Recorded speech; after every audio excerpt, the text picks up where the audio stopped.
Welcome to some new r/malicious compliance stories, where people comply to the letter, but not the spirit of a request. I hope you had a great day. Thanks for all the likes and comments on the last video. If you would like to support this channel, please hit the like button and consider subscribing if you enjoy the content. And now, let's start with the first story. It's called Development Opportunities. About 10 or so years ago, I started a new job that is quite technical, with lots of technical reference documents that are updated regularly. My manager was the type of guy who would expect his staff to work that little bit extra each day, and would make snide comments about you if you had the audacity to leave work on time. Company policy states that if we did work overtime, it had to be submitted within 30 days or it would be denied. He loved being the bearer of bad news if someone missed that deadline, and all overtime had to be approved prior by management. At my yearly review, he mentioned it wouldn't hurt if I took home a document or two to read over weekends, confirming just an hour a night of light reading would be quite beneficial. He even noted this as a development opportunity in my review. So I followed his recommendation and would read for an hour each night before bed. He took pleasure in reminding me about it in front of coworkers and smugly praising me for finally listening to him. Then, just before the 30-day deadline, I submitted my overtime of 1 hour each night, Friday, Saturday and Sunday, for the last 4 weeks. He was furious, but knew there was nothing he could do, as it was documented in my review. I was directed to do my reading during business hours after that. The kicker? Company policy also states overtime not merged with my normal work hours is paid at a minimum of 4 hours pay at overtime rates. Quite lucrative in the end.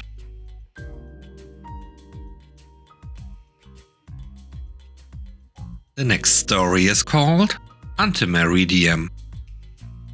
Recently, my quality assurance has handed down a new policy that we are not to use any abbreviations in our call notes whatsoever. Shorthand is not permitted. I work in a call center, taking information for admissions of new medical clients. So the people reading my charts/notes will be medical professionals. The only abbreviations used are those commonly known in the practice. I have adopted the rule to the letter. I wrote every single thing out that would typically be abbreviated. Sometimes the notes require the times be recorded. I set the callback expectation before 10 AM. In my most recent scoring, I was marked off for using spelling errors in notes. When I requested a review of my score, my supervisor advised me that writing anti-meridium was what caused me to lose points. I kindly cited the new rule that requires no abbreviations to be used. My supervisor stated that he had never heard the term anti-meridium before. I explained what it meant, being the long form of the term AM. My score was amended to reflect no error was made.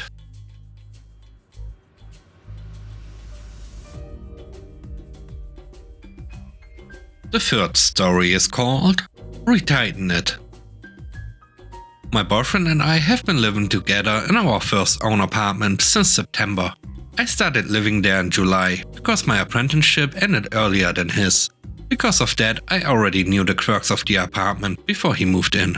The handles of one door slowly come looser and looser over a period of a few weeks. I didn't pay much attention to it until the handle of one side fell off. I managed to fix it. But of course, it kept happening. From then on, I retightened the screws on the handles whenever they started to feel a bit too loose. The room to which this door leads is now mainly used by him, so I don't notice it immediately when the screws become loose again.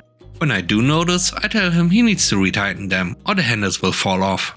He's the kind of person who will procrastinate as much as possible, and since he hasn't seen the handle fall off, he just thought I'm worrying a bit too much and it would be fine.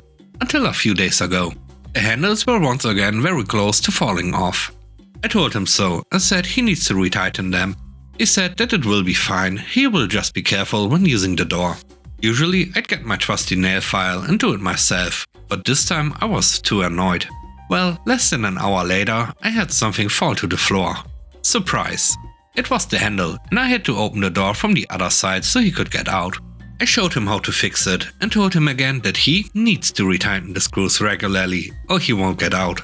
I think this time he finally understood why I'd been so fussy about it. The next story is called Travel Expenses. I was working as a consultant for a company in New Jersey. They had a branch in Reno that I had to visit about once every 3 weeks. I booked my own travel arrangement and billed the client. After a couple of trips, I got a call from the client's Beancounter. He wanted to know why I was flying to San Francisco. I explained that there were no direct flights to Reno. The quickest way was to fly to San Francisco and then to Reno.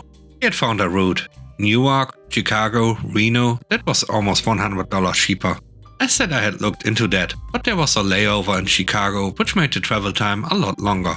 He replied that it was company policy to only reimburse for the cheapest fare. Okay, on my next trip I found I could save almost $150 by making a stop in Dallas, but it increased my travel time by almost 3 hours. My contract specifically said I would bill for all travel time. The contract lasted for about a year. For each trip I searched for the cheapest fare, regardless of the number of stops. I was paid for a lot of hours sitting in airports, saving the client money on airfare.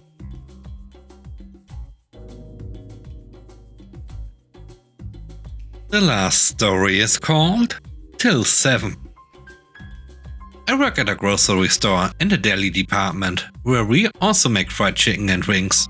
This took place on a Friday, as we have daily sales, and for Friday the wings are on sale. A bucket of wings is $9.99 for 2.5 pounds. The normal price is $17.99 for a bucket. We also sell it by the pound for $8.99, but next to nobody getting wings gets anything but the bucket. I've worked at the store for almost a year and a half now. This took place a couple of months ago. I showed up to work, closing shift, and my manager and store director, aka bossman, are in a bad mood. I do my normal things, serving people and making food. Everything was fine till about an hour into my shift, when the bossman comes up to me to tell me to make rings and don't stop frying till 7. This is something he tells me, but only once, and normally when he's leaving. But today he felt like telling me what felt like every 15 minutes. After a while of him telling me this, my patience was running thinner and thinner, and at the same time it got slower and slower. When the bossman was leaving, he told me, "Don't stop frying till 7, 4 times within 20 minutes. Once he left, I decided why not to do what he says. Over the course of the next hour, I worked extra fast to make as many ring buckets as I can. By the time 7 came, I had finished making all the rings I had available to me at the time, which ended up being 37 buckets. This filled up 2.5 shopping carts, far more than the normal 0 to 3 that are left at the end of the night. The next day I walk into work and get to my department, and within 5 minutes the bossman comes over to talk to me and asks that I don't make so much next time, to which I respond with a head nod and then, okay. Since then he has not once asked me to keep frying till 7. And with that, we end today's video. Let me know what you think about the stories.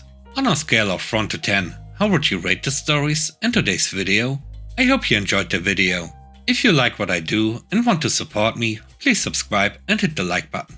I hope you have a great day. Stay safe. Bye bye.